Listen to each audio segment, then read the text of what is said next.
Hello दोस्तों, आपका स्वागत है जीपी क्लासेस में। इस वीडियो में हम डिस्कस करेंगे विटामिन और उनसे संबंधित होने वाले रोग। हम इसमें लगभग 20 क्वेश्चन डिस्कस करेंगे, लेकिन एक एक क्वेश्चन को हम इतना डिटेल में डिस्कस करेंगे कि आपकी थ्योरी जितनी भी है विटामिन से रिलेटेड सारी क्लियर हो जाएगी। तो वीडियो को आपको लास्ट तक ज़रूर देखना है और ये वीडियो आपके लिए बहुत ही ज़्यादा इंपॉर्टेंट है। जहाँ भी जनरल साइंस पूछी जाती हैं उस एग्ज़ाम के लिए ये वीडियो इंपॉर्टेंट होने वाला है। तो चलिए शुरू करते हैं। सबसे पहला क्वेश्चन है विटामिन B2 का अन्य नाम क्या है। तो यहाँ पे आपको B2 का पूछा गया है, तो क्यों ना हम सभी विटामिन के रासायनिक नाम याद कर लेते हैं, ताकि यदि आपको कोई और क्वेश्चन में पूछा जाएगा तो आप इजीली जवाब दे पाएंगे। तो यदि हम बात करें तो विटामिन कौन कौन से हैं, ए हो गया आपका, बी हो गया, सी हो गया, डी हो गया, ई हो गया और आपका के विटामिन हो गया। ये सारे विटामिन हो गए। लेकिन बी के जो है काफ़ी, जैसे B1 है, B2 है, B3 है, B5 है, B6, B7 और आपका हो गया B11 और B12 है। ये सारे जो हैं ये बी के विटामिन हैं। जैसे B1 का रासायनिक नाम है थायमिन। क्या है? थायमिन। ये आपको याद रखना है। तो यहाँ से आपके कितने सारे क्वेश्चन एक साथ क्लियर हो जाएंगे। B2 का रासायनिक नाम है राइबोफ्लेविन। राइबोफ्लेविन। तो यहाँ पे हमारा आंसर जो है B2 का ही पूछा गया है, तो आंसर सी करेक्ट हो जाएगा, राइबोफ्लेविन। और B3 की हम बात करें तो B3 का रासायनिक नाम होता है निकोटिनेमाइड। निकोटिनेमाइड। और B5 का नाम है पेंटाथेनिक।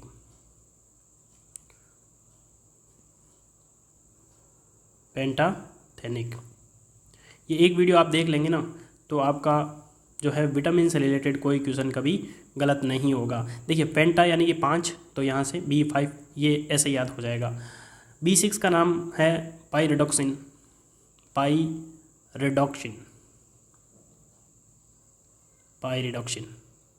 और B7 की हम बात करें तो ये होता है आपके बायोटिन।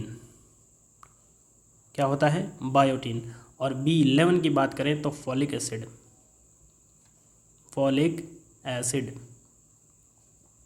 एक क्वेश्चन को आप क्वेश्चन के हिसाब से नहीं करना है, बस आपको जितनी जानकारी हो सके सारी हमको देखनी है। और B12 का नाम है साइनोकोबालमिन।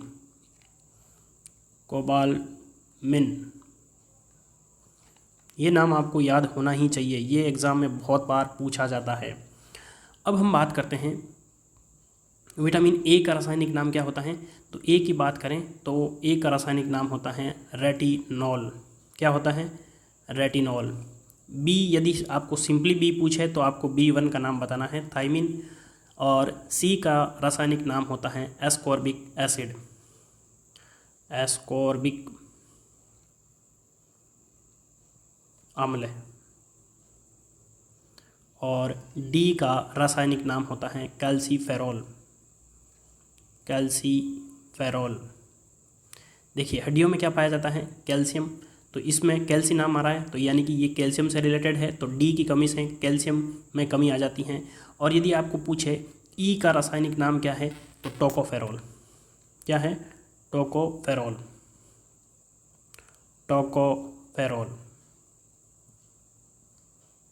और यदि हम बात करें के की, तो के का नाम हो जाएगा फिलोक्विनोन।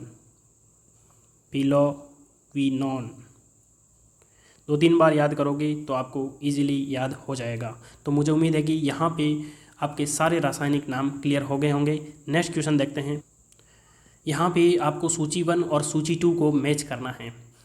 B1, B2, B6 और B12 है। सामने आपको रासायनिक नाम दे रखे हैं, तो अच्छे से आपने पहला क्वेश्चन देखा होगा तो आप इजीली कर पाएंगे। विटामिन B1 का रासायनिक नाम क्या होता है? तो अभी मैंने आपको बताया था B1 का रासायनिक नाम होता है थायमिन, तो ये थर्ड के साथ मैच हो जाएगा। विटामिन B2 का रासायनिक नाम क्या होता है? तो B2 का होता है राइबोफ्लेविन, तो यानी कि फोर्थ के साथ मैच हो जाएगा। B6, 5 का तो पेंटा था, लेकिन 6 का क्या था? पाइरिडॉक्सिन, तो ये आपका पाइरिडॉक्सिन। B12 का नाम होता है साइनोकोबालमिन। तो यानी कि ए में क्या आ रहा है? थर्ड, तो यानी कि डी ऑप्शन करेक्ट हो जाएगा। विटामिन डी की कमी से होने वाले रोग रिकेट्स में शरीर का कौन सा अंग प्रभावित होता है? देखिए, विटामिन डी की कमी से रिकेट्स रोग होता है, ये क्वेश्चन में आपको दे रखा है, लेकिन आपको याद रखना है क्योंकि एग्जाम में कई बार पूछा जाता है कि डी की कमी से कौन सा रोग होता है, तो रिकेट्स रोग होता है। फ्रेंड्स, विटामिन डी जो होता है ये हमारे शरीर में क्या करता है, जो सूर्य से किरणें आती हैं उससे ये प्रोटीन का निर्माण करता है, कैल्शियम का निर्माण करता है, जिससे हमारी हड्डियां मजबूत होती हैं। लेकिन यदि इनकी कमी हो जाती है तो बच्चों में तो रिकेट्स रोग होता है, लेकिन वयस्कों में, बड़े लोगों में क्या होता है, तो वो होता है आपका ऑस्टियोमलेशिया। तो यदि मैं बात करूं बच्चों में, तो बच्चों में आपका रिकेट्स रोग हो जाएगा, रिकेट्स। और वयस्क की हम बात करें तो ऑस्टियोमलेशिया,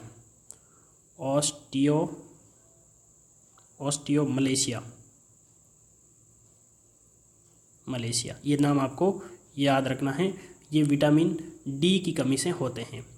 तो जब हमारे कैल्शियम की कमी हो जाती है तो क्या हो जाती है, हड्डियां कमज़ोर हो जाती है। तो यहाँ पे त्वचा, केश, अस्थि या फिर रुधिर, यानी ऑप्शन यहाँ पे सी करेक्ट हो जाएगा।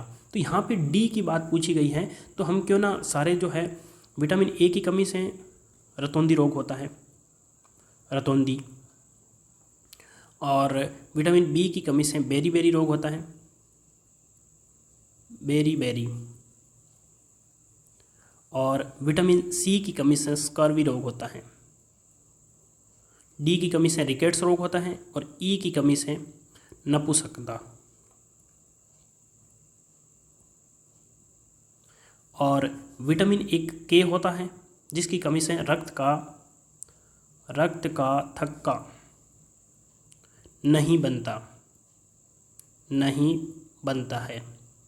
यानी कि जैसे हमारे कोई चोट लगती है तो ब्लड निकलता है, थोड़ी देर में ब्लड रुक जाता है क्योंकि वहाँ पे ब्लड क्लोटिंग हो जाती है, यानी कि रक्त का थक्का जम जाता है, जिसकी वजह से हमारा जो ब्लड होता है निकलना बंद हो जाता है। लेकिन यदि हमारे शरीर में विटामिन के की कमी हो जाएगी तो रक्त का थक्का नहीं बनेगा और जो है ब्लड जो है कंटिन्यू निकलता रहेगा। तो ये ज़रूरी है हमारे शरीर में, इतनी जानकारी आपको पता होनी चाहिए। नेक्स्ट क्वेश्चन देखते हैं।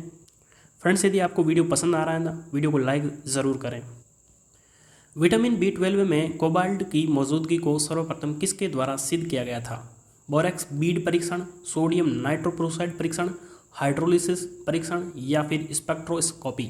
देखिए, विटामिन B12 जो होता है इसके अंदर कोबाल्ट पाया जाता है। ये क्वेश्चन में दिया गया है, लेकिन आपको याद रखना है, बहुत बार एग्जाम में क्वेश्चन पूछा जाता है, लेकिन इसके अंदर कोबाल्ट होता है। ये कौन से टेस्ट के द्वारा सिद्ध किया गया? तो सोडियम नाइट्रोक्लोराइड परीक्षण। ये बहुत ही अच्छा क्वेश्चन है, ये आपको याद रखना है, सोडियम नाइट्रोक्लोराइड परीक्षण। और विटामिन B12 का रासायनिक नाम हमने अभी याद किया था, साइनोकोबालमिन। लोहे की कमी से कौन सा रोग होता है? पोलियो, रिकेट्स, स्कर्वी या फिर गोइटर। देखिए, लोहा जो है किस में पाया जाता है? लोहा पाया जाता है रक्त के अंदर, ठीक है। और रक्त के अंदर क्या होता है? हीमोग्लोबिन। रक्त के अंदर हीमोग्लोबिन पाया जाता है और हीमोग्लोबिन के अंदर लोहे तत्व होता है। क्या होता है? लोहे तत्व। यानी कि यदि हमारे शरीर में लोहे तत्व की कमी हो गई, मतलब क्या हो गया? हीमोग्लोबिन की कमी हो गई। और हीमोग्लोबिन कमी मतलब रक्त की कमी। तो रक्त की कमी से कौन सा रोग हो जाएगा? अरक्तता। यानी कि एक तरीके से रक्त की कमी हो गई। और एक दूसरा रोग होता है जिसका नाम है गोइटर। क्या होता है? गोइटर। तो यानी कि ऑप्शन यहाँ पे डी करेक्ट हो जाएगा। अरक्तता में निम्नलिखित में से किसकी मात्रा कम हो जाती है? हीमोग्लोबिन, कोलेजन या फिर हाइओग्लोबिन या फिर मायोसिन। तो अभी हमने देखा था कि अरक्तता यानी कि ब्लड की कमी किसकी वजह से होती है? तो हीमोग्लोबिन में लोहे की कमी हो जाने से। तो यहाँ पे ऑप्शन हमारा ए करेक्ट हो जाएगा, हीमोग्लोबिन की कमी से अरक्तता रोग हो जाता है। छिली हुई सब्जियों को धोने से कौन सा विटामिन निकल जाता है? तो ऐसा विटामिन जो जल में घुलनशील होता है वही निकल जाएगा। तो हमको ये पता होना चाहिए कि जल में घुलनशील विटामिन कौन से हैं। तो जल में घुलनशील विटामिन की यदि हम बात करें तो दो विटामिन होते हैं, एक आपका विटामिन बी और दूसरा आपका सी। ये जल में घुलनशील है, तो यानी कि बी और सी ऑप्शन यहाँ पे बी करेक्ट हो जाएगा। और यदि आपको पूछे वसा में घुलनशील विटामिन कौन कौन से हैं, तो बाकी जो बचे ए बचा, डी बचा, ई और के, ए डी ई के, ये वसा में घुलनशील विटामिन हैं। स्कर्वी रोग किस विटामिन की कमी के कारण होता है? तो अभी हमने देखा था स्कर्वी रोग विटामिन सी की कमी से होता है, तो ऑप्शन यहाँ पे सी करेक्ट हो जाएगा। यदि हमको पूछे कि विटामिन सी किसके अंदर पाया जाता है, तो खट्टे फलों के अंदर पाया जाता है। और खट्टे फल कौन कौन से, जैसे कि आपका नींबू हो गया और संतरा हो गया, आंवला हो गया, और क्या हो जाएगा, टमाटर में भी पाया जाता है। विटामिन सी जो होता है एक प्रोटीन होता है हमारे शरीर में, कोलेजन प्रोटीन। ये प्रोटीन जो है विटामिन सी की वजह से निर्माण होता है, यानी कोलेजन प्रोटीन के निर्माण में सहायक कौन सा vitamin? Vitamin C. Vitamin C जो होता है ना, ये जानवरों में नहीं पाया जाता, यानी कि कहने का मतलब है कि मांस, मच्छी और दूध इनके अंदर नहीं पाया जाता, ये सिर्फ प्राकृतिक चीज़ों में पाया जाता है, यानी कि जितने भी फ्रूट्स हैं, खट्टे फ्रूट्स हैं, उनमें पाया जाता है। उस विटामिन का नाम बताएं जो किसी भी मांसाहारी भोजन में नहीं मिलता। तो अभी हमने डिस्कस किया था कि विटामिन सी जो होता है ये किसी भी मांसाहारी भोजन में नहीं मिलता और दूध में भी नहीं पाया जाता है, यानी कि जो चीज़ पशुओं से प्राप्त होती है उसमें विटामिन सी नहीं पाया जाता। तो जो समुद्र के अंदर लोग पहले के ज़माने में जो लोग जहाज़ में जाया करते थे, बहुत ही लंबे समय तक समुद्र में रहा करते थे, तो उनमें स्कर्वी रोग हो जाता था। तो विटामिन सी की कमी से स्कर्वी रोग होता है। तो वो जहाज़ में रहते थे तो मच्छी खाते थे और मांस खाते थे, तो वहाँ पे उनको कोई भी फ्रूट नहीं मिलता था, यानी खट्टे फल उनको मिलते नहीं थे, इसीलिए उनको स्कर्वी रोग हो जाता था। तो यहाँ पे आपको एग्जाम में पूछ सकते हैं कि नाविकों को कौन सा रोग होता है, तो स्कर्वी रोग या फिर विटामिन सी की कमी से रोग होता है। विटामिन बी की कमी से होता है स्कर्वी रोग, डर्मेटाइटिस, बेरीबेरी या फिर फाइनोडर्मा। तो अभी हमने डिस्कस किया था बी से बेरीबेरी और विटामिन सी की कमी से स्कर्वी रोग होता है। निम्नलिखित का मिलान कीजिए, एस्कॉर्बिक एसिड, क्लोरोफिल, कैरोटीनॉइड या फिर सुपर ऑक्साइड डिस्म्यूटेस। तो यहाँ पे आपको मैच करना है। तो विटामिन सी का रासायनिक नाम क्या है? एस्कॉर्बिक एसिड, तो ये तो 4 के साथ में मैच हो जाएगा। क्लोरोफिल आप सभी को पता है कि हरे पत्तियों में पाया जाता है और प्रकाश संश्लेषण के लिए जिम्मेदार होता है, तो ये एक प्रकार का क्या है? प्रकाश संश्लेषण पिगमेंट है। किरेटिनोइड एक प्रकार का सामक है। अब यहाँ पे आपको दिमाग में ये आ सकता है कि सामक क्या होता है। तो सामक यानी कि क्वेंचर, यानी कि ऐसा कोई मीडियम, जैसे कि मान लो हमने कोई वाटर ले लिया, तो जैसे कोई गर्म लोहा है, हमने एकदम डाल दिया तो ये एकदम ठंडा हो जाएगा, तो वाटर यहाँ पे क्या है? क्वेंचर है। लेकिन कुछ पदार्थ ऐसे होते हैं जिनकी वजह से और ज़्यादा मटेरियल ठंडा होता है और ज़्यादा फास्ट होता है, उनको बोलते हैं सामक या फिर क्वेंचर। तो किरेटिनोइड एक प्रकार का सामक है और सुपर ऑक्साइड डिस्म्यूटेस ये क्या है? ये एक प्रकार का एंजाइम है। तो यहाँ पे जो हमारा आंसर है वो सी करेक्ट हो जाएगा, क्योंकि ए के अंदर 4th आ रहा है, बी के अंदर 1st आ रहा है, सी में 2 और डी में आपका 3rd। वह धातु कौन सी है जो विटामिन B12 का एक घटक है? आयरन, मैग्नीशियम, जिंक या फिर कोबाल्ट। तो ये आंसर तो आप 1 सेकंड में दे पाएंगे, कोबाल्ट। B12 का रासायनिक नाम अभी हमने डिस्कस किया था, तो B12 का रासायनिक नाम एक बार हम वापस रिवाइज कर लेते हैं, तो आपको याद हो गया होगा। क्या नाम है? साइनोकोबाल्मिन। ये नाम आपको मैं बार बार इसलिए याद दिला रहा हूँ ताकि आपको याद हो जाए। किस विटामिन की कमी होने पर पर्णाशीय रक्ताल्पता हो जाती है? पर्णाशीय रक्ताल्पता मतलब पर्नीशियस एनीमिया, यानी कि जो हमारा विटामिन B12 होता है, यहाँ पे आंसर बी हो जाएगा, यानी कि B12 का रासायनिक नाम अभी हमने देखा था साइनोकोबाल्मिन। और ये किसके अंदर पाया जाता है? ये मांस, मछली, अंडा, दूध इनके अंदर पाया जाता है। और इसका काम क्या होता है? इसका काम होता है अपना जो RBC होता है उसके निर्माण में, और न्यूक्लिक अम्ल का भी संश्लेषण ये करता है। तो ये काम क्या हो गया? RBC का निर्माण। आरबीसी का निर्माण। अब यहाँ पे आप सभी को पता है ये आरबीसी कहाँ पे पाई जाती हैं, रक्त के अंदर पाई जाती हैं। तो यदि B12 की कमी हो जाएगी तो आरबीसी का निर्माण नहीं होगा, और आरबीसी का निर्माण नहीं होगा तो रक्त की कमी हो जाएगी। मानव शरीर में संक्रमण को रोकने में मदद करने वाला विटामिन है A, B, C या फिर D। तो संक्रमण को रोकने वाला विटामिन है आपके विटामिन A, और विटामिन A का रासायनिक नाम क्या है, रेटिनॉल, और इसकी कमी से रतौंधी रोग होता है और ये संक्रमण को रोकने में मदद करता है। विटामिन E विशेषतः किसके लिए महत्वपूर्ण है, दांतों के विकास के लिए, कार्बोहाइड्रेट उपापचयन में, लिंग ग्रंथियों के सामान्य क्रिया में, या फिर उपकला यानी कि एपिथीलियम ऊतकों के सामान्य स्वास्थ्य के लिए। तो यहाँ पे जो हमारा आंसर है वो D करेक्ट हो जाएगा। उपकला एपिथीलियम ऊतकों के सामान्य स्वास्थ्य के लिए जो है विटामिन E ज़रूरी है। अब विटामिन E कहाँ पे पाया जाता है, तेल के अंदर पाया जाता है, गेहूँ, अंडे की जर्दी, सोयाबीन के अंदर पाया जाता है। और विटामिन E जो होता है ये हमारी जो पेशियाँ होती हैं उनकी क्रियाशीलता के लिए उत्तरदायी होता है, और इसकी कमी से जनन क्षमता में कमी आ जाती है और जननांग और पेशियाँ कमज़ोर हो जाती हैं। इतना आपको पता होना चाहिए। रक्त के स्कंदन में मदद करने वाला विटामिन है। तो अभी हमने थोड़ी देर पहले डिस्कस किया था कि विटामिन A जो होता है, K जो होता है, ये रक्त का थक्का बनाने में मदद करता है। तो स्कंदन जो होता है, यहाँ पे एक वर्ड लिखा गया है स्कंदन। स्कंदन का मतलब होता है जमना, यानी कि ब्लड जो है क्लोटिंग होती है, जिसे हम बोलते हैं रक्त का थक्का बनना। तो ये रक्त का थक्का बनाने में मदद कौन करता है, तो ये हमारा विटामिन K करता है। और K का रासायनिक नाम क्या है, पिलोक्विनोन। तो इसकी कमी से जो है हमारा ब्लड का थक्का नहीं जमता है। तो चाहे थक्का बात कर लो, स्कंदन कर लो, या फिर जमना कह दो, एक ही बात है। विटामिन A की कमी से कौन सा रोग फैलता है, बेरी, रतौंधी, रिकेट्स या फिर पेलाग्रा। तो अभी हमने थोड़ी देर पहले डिस्कस किया था, विटामिन A की कमी से रतौंधी रोग हो जाता है, विटामिन B की कमी से बेरी, और विटामिन D की कमी से रिकेट्स, और विटामिन C की कमी से स्कर्वी रोग होता है। विटामिन A का सर्वोत्तम स्रोत है मूली, नारंगी, गेहूँ या फिर गाजर।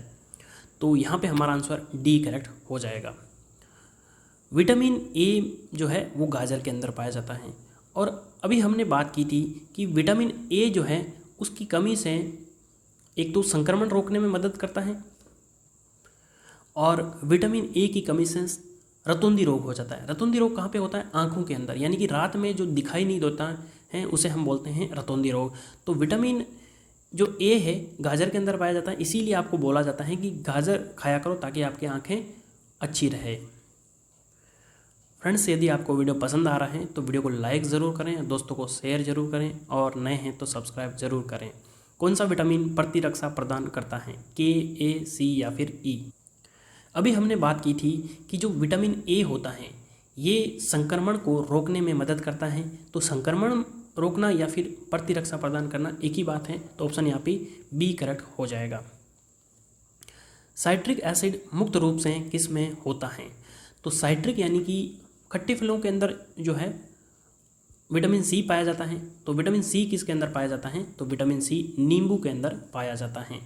तो इमली भी तो खट्टी होती है, इमली में जो है साइट्रिक एसिड ना पाके इसमें टार्ट्रिक एसिड पाया जाता है। क्या पाया जाता है, टार्ट्रिक एसिड। मैं आपको लिख देता हूँ, टार्टरिक अम्ल। तो यदि आपको पूछे कि इमली में कौन सा पाया जाता है, तो टार्टरिक अम्ल, और खट्टे फल यानी कि नींबू, आंवला, इनमें, संतरे में साइट्रिक एसिड पाया जाता है। तो फ्रेंड्स, यहाँ पे हमने क्वेश्चन तो 20 डिस्कस किए हैं, लेकिन विटामिन से रिलेटेड जितनी भी जानकारी थी वो हमने डिस्कस की। तो आपको वीडियो यदि पसंद आया तो वीडियो को लाइक करें, दोस्तों को शेयर करें, चैनल पर नए हैं तो सब्सक्राइब जरूर कर लें, और कोई भी क्वेरी है तो मुझे कमेंट बॉक्स में बता सकते हैं। तो वीडियो को कंप्लीट देखने के लिए धन्यवाद। मिलते हैं अगले वीडियो में, तब तक के लिए जय हिंद, जय भारत।